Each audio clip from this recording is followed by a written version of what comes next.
Hi, I'm Ofir. I just turned 28, and it's a lot. You know what I mean? Like, I'm not a kid anymore. That's it. It's over. Like, my friends have kids.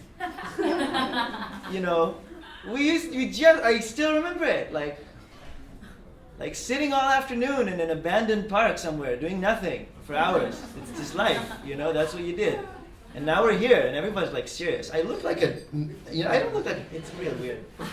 So, I kind of look like that guy, only I don't have my head on the wall, and I don't actually have a suitcase. I have like a bag thing, you know, so, but when I was 21, I started thinking to myself, what am I going to do? I'm going to be big, because I used to just be a salesman. Like, I made my money selling other people's stuff. I used to work for Yes, you know, selling versus cable. And then I worked for an insurance company, a big one, and I used to sell insurance and loans and kind of stuff. And it's just, it's like Fight Club. I was the guy from Fight Club. And then I went to England to sell the Dead Sea products. Of course, everyone here, I'm sure, knows what Dead Sea products are. And how Israelis sell them. There's like the trolleys in the middle of the mall. So I used to go to British women and say, "Excuse me, can I see your nails?" And that was my way of making a living. And a lot of young men in this country. Hey, anyone here done that? Selling something? Yeah, all right. It's not easy. You have to do it for 12 hours, and in the beginning you're really bad at it. And the only way you get better is by being very bad for a long time until you get it. And then you start cheating people for money, time after time again. And I didn't want to do it. It felt really bad. So I quit. I got a fine, because they paid for the flight ticket. So I didn't have any money. And a friend of mine from second grade, Adam, he told me, "Hey man, like I live in a house that we just moved into with all these punks. It's like a squat, like we don't pay rent. Why don't you come visit me?" And I was like, "This is crazy. What do you mean you don't pay rent? Like, did you break in?" He's like, "No, it's an entire neighborhood. You have to come visit." So I went there.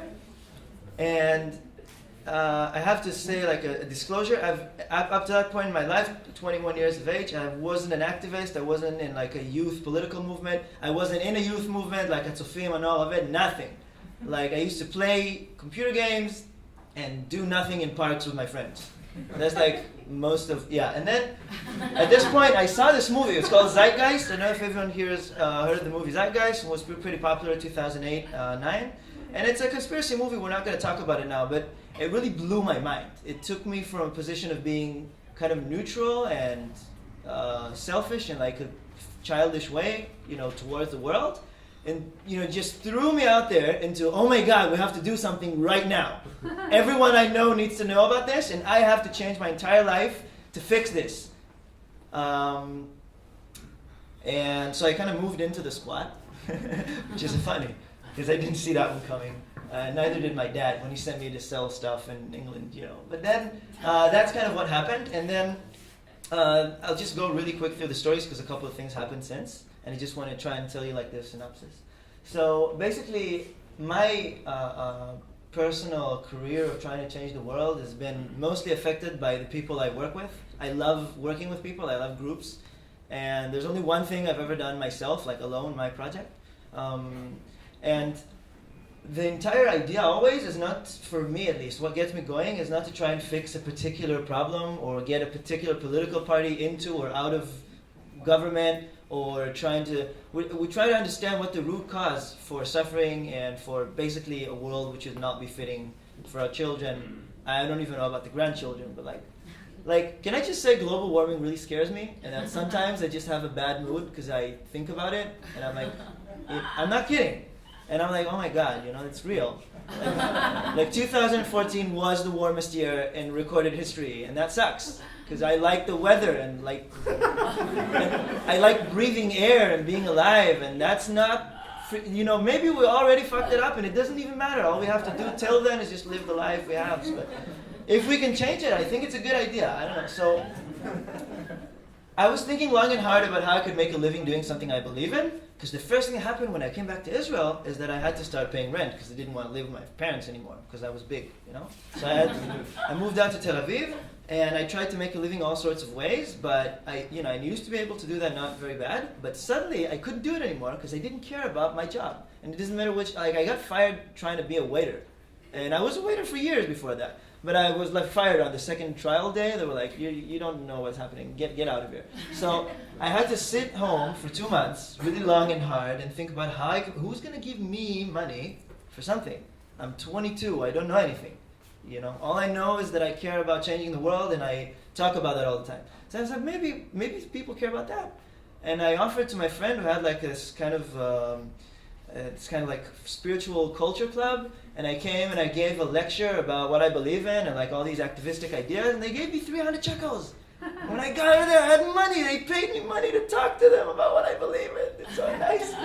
So I need to make this work every evening, at least as much as I can. And I just had this idea after a long time thinking, why would anyone pay me? I said, let's do a trick.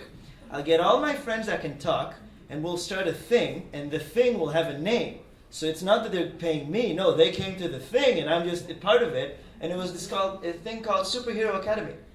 I just started calling all my friends, and I said, listen, I had this idea. You're going to do it. I know you like carpentry, so you're just going to start lecturing about that now. So you could have a lecture and ready by next week. That's cool. We're having a meeting with the team. What team? What are you talking about? It's like, and we just started doing it. And we made money. I used to make 4,000 shekels. I didn't pay taxes. You know, it was all cash, and we lived like... it was just like, you know, people our age coming to listen to us talk about cool stuff. And then more people who, from the audience, became people who lectured. And the whole idea was that superheroes is like this main thing, that superheroes are people who have incredible superpowers. They can fly, they can run really fast, they can breathe underwater, they can see through walls. And then what do they do with it? They save the world. It's pretty cool. It's pretty generous. Like, they could have been assholes. They can fly. What are you going to do? Like, Superman could have been the villain. That's really easy to... Why is he not the villain? Because he cares. He's a good guy. So that's like what we were about. Be super awesome in a frantic way. Like, become incredibly awesome and be able to fly. And then save the world with it. That's a good plan. You're going to have a good time, you know. As long as you know, yeah. So then that's just a funny photo, I think. This is from the project that we did. It's called the Bar Kaima. I think some people might even know that one. It's like a few blocks away. It's a restaurant. And then we were out there with the tents. And one of my friends told me that he wants to solidify the ideas of a social protest and like start a place. So I said, okay, let's do it. And he said, no, I was just thinking about it. We're not going to actually... Yeah, I said, let's do it, come on. And then I started chasing after him for months. That his idea is really good. To take the ideas of the social protest and start a place that's like that. Like, we say everyone is wrong. Okay, do it right. Like, show them how it's done. Let's do it. So we did it. And it's really hard, okay? We can see why they're having a lot of troubles running the world through trying to run our own thing. But in a way, for us, I think for the group who started this place and for everything we learned from it, it's amazing. Plus, it's open for 2.5 years, and it's a cooperative owned by the customers and the workers and all sorts of really, I think, stuff that's, like, I would have been really happy to see how we could have turned that into a model, and then that would have happened everywhere around the country. But you need tons of money to do that, and billionaires don't want to give you money to start cooperatives, usually. So then, a big question for me was always how to do things on a massive scale so we could actually change the entire planet, because we're not, as I said, very interested in solving a particular crisis or topic. And computers seem to be a big part of that. They allow all these crazy things to happen. Like, basically smartphones are magic wands.